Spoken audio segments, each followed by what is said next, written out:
Naririto upang makinig, mag-aral ng iyong salita na ibinigay mo para sa amin. Pagpalain mo, Lord, ang iyong mga anak. Ibukas mo ang kanilang mga spiritual ears, magkaroon sila ng revelation and understanding sa iyong mga salita. At lahat ng iyong salita ay matanim sa good ground, sa pinakamatabang puso. Walang matatanim sa batuhan, dawagan, at sa tabing daan. Alain ko, Lord, magiging fruitful ang iyong mga anak. Pagpalain mo rin ang mga nakikinig at nanonood sa online, Church on the Rock page, maging sa YouTube, at sa replay ng mensahe na ito na papakinggan nila. Saan man sila naroon, sa bahay, sa kanilang tahanan, sa sasakyan man, ay pagpalain niyo po ang iyong mga anak na inaabot ng tinig na ito. Kayo po ang mangusap sa kanila, at maranasan namin ang iyong presensya habang kami nakikinig ng iyong salita. Takpan niyo po ng banal na dugo ang lugar na ito at maging ikubli niyo po ako sa iyong likuran. Kayo po ang mangusap sa kanilang mga puso, Panginoon. Maraming pong salamat sa pangalan ni Jesus. Amen. Amen. Isang malakas na palakpak po para kay Lord. Amen. Pwede po tayo magkaupo. Praise God. Praise God. So ang ating pong pinag-uusapan ay about mindset matters. Sabihin natin, mindset matters. Mindset matters. So, pangatlong Sunday na po ako nagtuturo about mindset. So, doon ho sa mga hindi ho naka-attend ng 2 linggo na nakuha yung message, balikan nyo po, nasa YouTube, nasa Church on the Rock page, para ho updated kayo sa ating pong lesson. Amen ho ba? Amen. Naalala nyo po, ang unang itinuro ko ay overcoming victim mentality. Naalala niyo po yan? Yes. Naalala niyo po yan? Yes. So tayo po ay dapat mapagtagumpayan po natin yon. Pangalawa, overcoming grasshopper mentality. Last Sunday po yon. At ngayon ho, ang ituturo ko po sa inyo ay overcoming negative thoughts and emotions mentality. So, kailangan ho ay mapagtagumpayan natin ang lahat ng mga negatibong kaisipan at mga negative emotions. So mga kapatid, lahat po tayo ay hindi po exempted na nakakaranas ng mga negative thoughts and negative emotion. Normal po yan sa isang tao, pero kailangan ma-recognize natin ano ba ang mga negative and positive na emotion na dapat nating i-entertain at hindi i-entertain. Tanggapin o dapat i-reject. So ano po yan? So sabi po sa Bible mga kapatid sa 1 Peter chapter 1 verse 13, ito po ang ating scripture reading, ang sabi dyan, therefore, prepare your minds for action. So dapat ho, bago ka raw gumawa ng isang bagay, umakto sa isang gagawin mo, prepare your mind. So, ang preparation nagsisimula sa kaisipan. Bakit? Kasi po, sa isip pa lang, pagka ikaw ay talunan na, magiging talunan ka na sa aksyon at sa buhay. Pag sa isip, nagtagumpay ka, mananagumpay ka because the battle is in the mind. So, ang battlefield ay sa kaisipan, mga kapatid. Amen? Amen. So, napakalaga kaya nga mindset matters. Sabihin natin, mindset matters. So, ang sabi ng Bible, prepare your mind for action. Be self-control. So, kailangan ay magkaroon tayo ng self-control. Self-control, makontrol natin ang ating mga negative thoughts at mga negative emotion. And set your hope fully on the grace to be given you when Jesus Christ is revealed. Kailangan i-focus daw natin yung ating pag-asa dahil sa biyaya, by the grace of God, we are saved. Sa biyaya at habag na ginawa ng Diyos sa atin. Amen? Sa ibang translation, tinignan ko po, CEB, ang nakalagay, be alert and think straight. Sabihin natin, think straight. Sabihin natin, be alert and think straight. So, pagka mali ang pag-iisip, magiging mali ang buhay. pag ang isip ay diretso, magiging diretso. Pag straight ang buhay mo, straight ang buhay mo. Ang isip mo, straight ang buhay mo. Amen? Amen. So sabi dyan, so then, prepare your heart and mind for action. Stay alert. Sa ibang translation. Inihahanda natin. So mga kapatid, marami pong mga negative emotion tulad po ng jealousy, selos, yan po ay negative emotion. Doubt, yan po ay negative emotion o pagdududa. Envy. So yan po yung inggit, yan po ay negative emotion. Despair, depression, sadness, guilt, grief, fear, shame, sadness, and frustration. Yan po yung mga halimbawa ng negative emotion. Ngayon, kapag naranasan mo yan sa iyong buhay, at palagay ko lahat ko dito, hindi exempted na minsan nararanasan natin yan. Amen. Hindi. Amen ba? Amen. Lahat ko ba tayo nakakaranas ng negative emotion? Yes. Ako lang ba? Lahat ba tayo? Amen. Amen. So, yan ho mga kapatid. Pero meron din pong positive emotion tulad po ng desires, hope, empathy, happiness, joy, love, gratitude, pride. So, hindi ho negative yung pride kapag nagamit sa tama. Kasi po, ang mga emotion na yan, nilikha ng Diyos, inilagay ng Diyos sa tao na meron tayo niyan. Kaya ang tao ay spirit, soul, and body. So, kaya lang, magamit ng tama. Amen? Amen. Halimbawa, yung nagmamahal ka, positive emotion yun.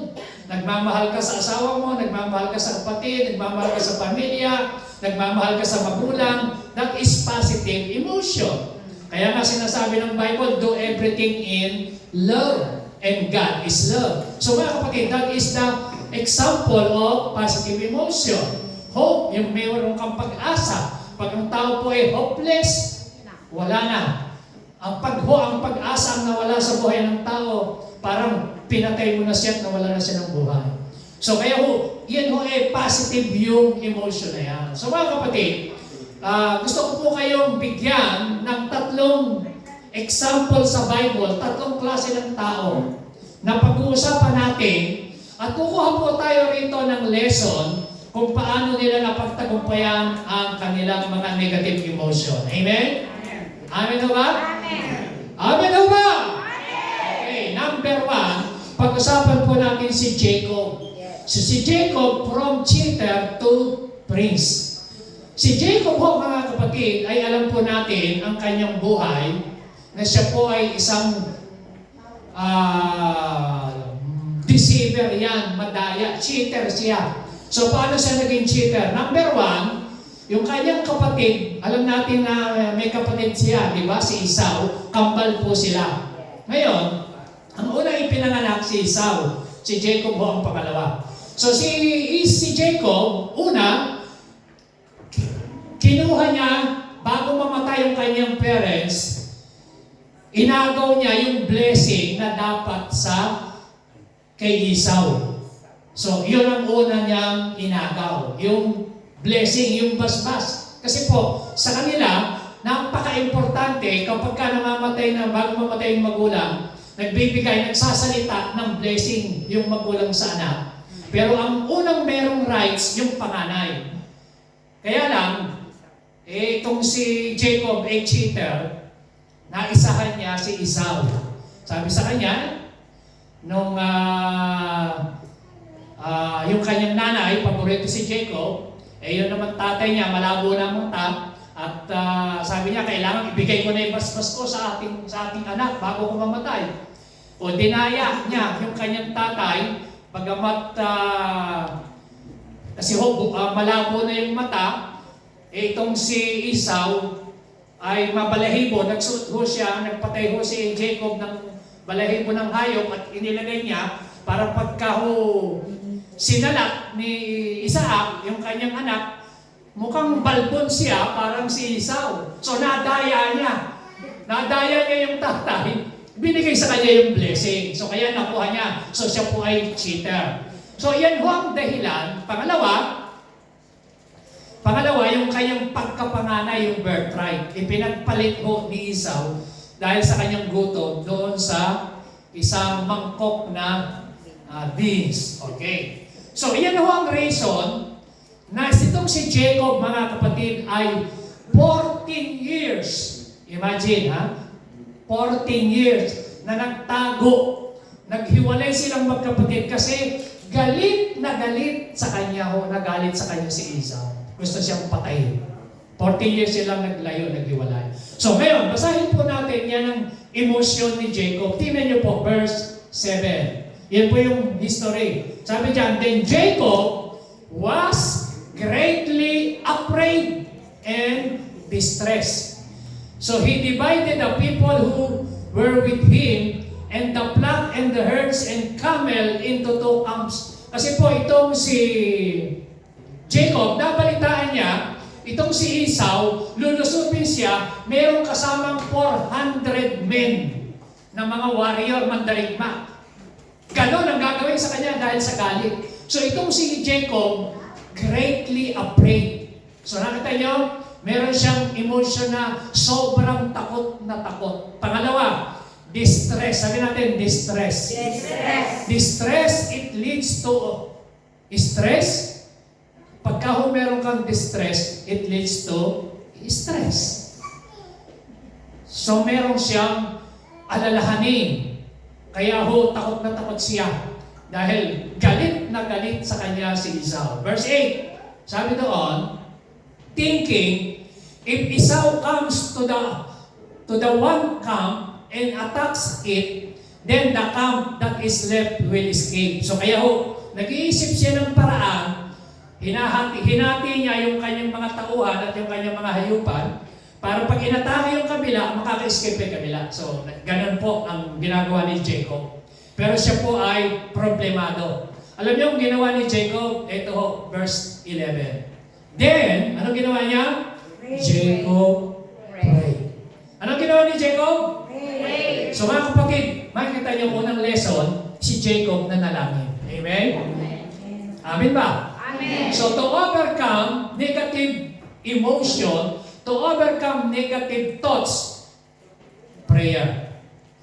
Sabi niya, nag-pray siya. You, Lord, are the God who was worshipped by my grandfather Abraham and by my father Isaac. You told me to return home to my family and you promised to be with me and make me successful. Kasi sinabi ng Diyos sa kanya, inaalala niya yung covenant ng Diyos kay Abraham. Kasi ang sabi ng Lord kay Abraham, pumunta ka sa lugar na ituturo ko sa iyo at pagpapalain kita, lahat ng magpapala sa iyo, pagpapalain ko, lahat ng susumpa sa iyo ay susumpain ko. And you will be a blessing, sabi ng Lord kay Abraham. So, pinaalala yan ni Jacob, grandfather niya si Abraham.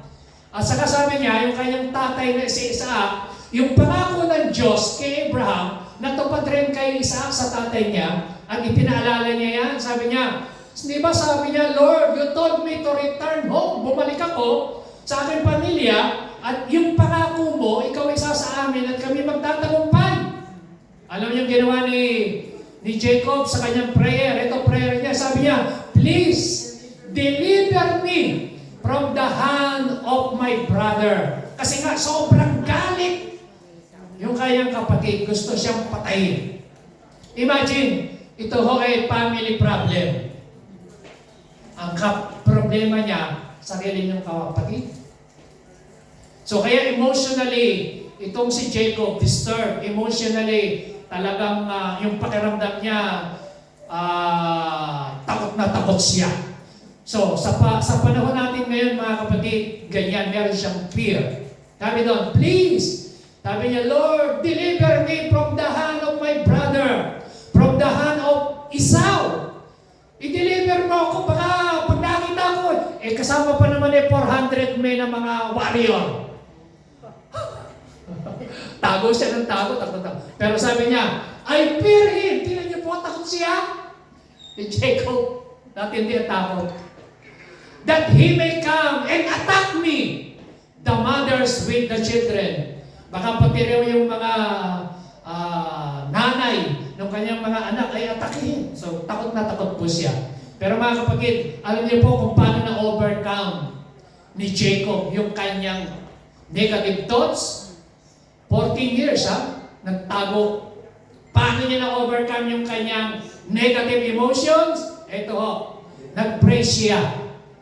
Yung kanyang prayer, ituloy niya. Sabi ng verse 26, then the man said, kasi po sa kanyang pagpipray, magdamag siyang nanalangin. Are you with me? Amen. Okay ba kayo? Amen. Nagsisimula pa lang tayo mga kapatid. Pag wala kayong matulog, mamaya na lang. Walang nato. Okay, samahan niyo po akong magbasa verse 26. Then the man said, let me go, for it is daybreak. But Jacob replied, I will not let you go unless you bless me. Tingnan niyo po yung kanyang prayer. Anong prayer ni Jacob? I will not let you go unless you bless me. So nakipagbuno siya sa angel of the Lord, hindi kita pawawalan hanggat di mo ko binabasbasan at pinagpapala. Makikita niyo yung kanyang spirit na talagang meron siyang fighting spirit. Sabi niya, hindi ako papayag na hindi mo ako ma-bless. Sabi ng verse 27, everybody, read. The man asked him, what is your name? Jacob, he answered. So, mga kapatid, bakit tinanong ng angel ko ano yung pangalan niya? Hindi ba sa kilala? Kilala siya. Pero ang sabi sa kanya, what is your name? Para si Jacob, ang sabi niya, Jacob. Ang ibig sabihin kasi ng Jacob, cheater, deceiver. So, para maalala ni Jacob na siya, yung kanyang buhay, siya po ay madaya. Pero ito ang maganda. Sabi ng verse 28, then the man said, sabi ho ng mga tao, yung naka-encounter ng mga theologians, yung na-encounter ni Jacob sa prayer, ang tawag doon ay theophany, yung bang ang Diyos nagpakitang anghel na talagang siya sa prayer, nakipag-bargain. Sabi niya, ng Panginoon sa kanya, ng angel, then the man said, your name will no longer be Jacob. Ano sabi? But Israel. So mga kapatid, makinig kayo. Binago ng Diyos ang kanyang buhay. Hindi na siya si Jacob, siya naging Israel. So ang ibig sabihin ng Jacob, cheater. Ang ibig sabihin ng Jacob, deceiver. Pero ginawa siyang Israel. Ang ibig sabihin, prince with God. Because you have struggled with God and with men and have overcome. So ito pong si Jacob ay nag-overcome siya, nagtagumpay siya. So mga kapatid, makikita nyo na iba yung kanyang mentality na dating pagiging Jacob na siya'y madaya from cheater to prince with God. Palakpakan natin ang Panginoon. Amen? So, ganyan po, pag nabago ng Diyos, kayang baguhin ng Diyos ang ating mentalidad. Pag nabago ang ating buhay, dati rin tayo ay parang Jacob ka. Yung dati nating buhay, tayo si Jacob. Ngayon, you are no longer Jacob. Ikaw ay Israel ka na. Ibig sabihin, binago ka na ng Diyos. Amen? Amen. Yung dating buhay natin, kamukha tayo ni Jacob, madaya, nagsisinungaling. Pero ngayon, hindi ka na si Jacob. Ikaw na si Israel. Amen. Amen? So ano makikita natin? We must relate to our past, not as Jacob, who we were, but as Israel, who we are in Christ. Ang ibig sabihin ganito po, nung tayo hindi pa nakakakilala sa Lord, tayo po ay Jacob noon. Tayo po ay buhay natin dati. Pero nung na-encounter natin si Lord, tinanggap natin siya bilang Panginoon at tagapagligtas, ikaw ngayon si Israel. Ibig sabihin, ikaw ang tingin ng Panginoon sa iyo kung sino ka kay Kristo, kung anong meron ka kay Kristo. Yung identification mo, hindi ka na si Jacob, ikaw ngayon ay si Israel na. Amen? Pagka ililagay mo sa ID, hindi na Jacob kundi Israel. Bakit? Binago ng Diyos ang iyong identity. So gusto kong sabihin sa iyo mga kapatid, nung ikaw ay tinanggap mo si Lord na kay Kristo, sabi ng 2 Corinthians 5:17, ano sabi ron? Ang sino mang nakipag-isa kay Kristo, siya ay bago niyo, ako'y bago ng nilalang. Ako'y bagong nilalang. Sabi mo sa tabi mo, ikaw ay bago ng nilalang. Maaari hindi na bago ang mukha, pero yung ugali, binago ni Lord. Amen. Pero yung mukha, unti-unting binabago. Ay, bata ka na ako kung mabata. Mabata. Nung nakaraan pong Huwebes, sinurpresa ko ako ng next station birthday ko. Yung aking mga kasama sa trabaho nagplano, at ako'y tinig, pinakain, at nagregalo pa sila. Sabi ko, mababait ito. Alam niyo, tinanong ako yung edad. Sabi ko, nung isang araw, 68 ako, pero ngayon 69 na. 59. Ay, 59. 59. Sabi nila sa akin, di sila makapaniwala. Sabi niya, Pascual, sabi niya, totoo ba yung sinasabi mo? Nagsisinungaling ka siguro. Hindi, 59 na mo. Kasi yung itsura mo, mukhang hindi ka 59. Ano? Praise the Lord! So alam mo, binabago ng Diyos ang buhay natin pati mukha. Amen? Sabi ni Joy at saka ni Leisha, yung daw picture ko nung araw at saka ngayon pag pinagkumpara, mas matanda ako noon kaysa ngayon. Kaya masarap sa presensya ng Diyos eh. Huwag na kayong aalis, pabata ng pabata tsura natin. Amen? Okay, yung past natin mga kapatid, yung past natin, si Jacob yun. Pero hindi ka na si Jacob, si Israel ka na. Ibig sabihin, praise with God ka na. Amen? Amen. Prinsipe ka ng Diyos. Ano ang ibig sabihin nito? So dapat ma-identify mo na ikaw ay anak ka ng Diyos. Meron kang royal priesthood. Nananalaytay sa iyo dugo ni Kristo. Hallelujah. Amen? Nung tinanggap mo si Kristo, you are now the children and daughter of God. You are belong to God. Yan ang identity mo ngayon. Hindi ka na talunan. Ikaw ay ulo, hindi ka na buntot. Ikaw ay tagumpay, hindi ka na talunan. Alam po natin si Lord. Amen? Kaya yung